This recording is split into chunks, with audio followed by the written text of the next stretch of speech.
Opo kudu sun sujud lan nangisi welas asih iki.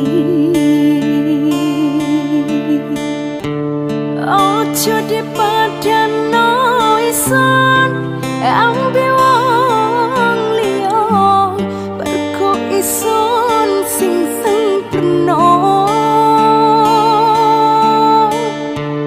Ojo dibedakno welas asih.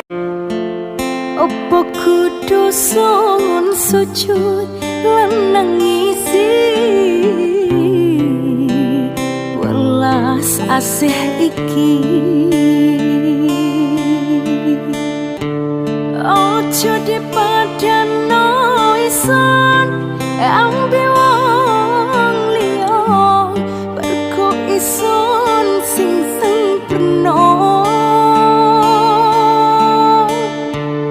Ojo dibedakno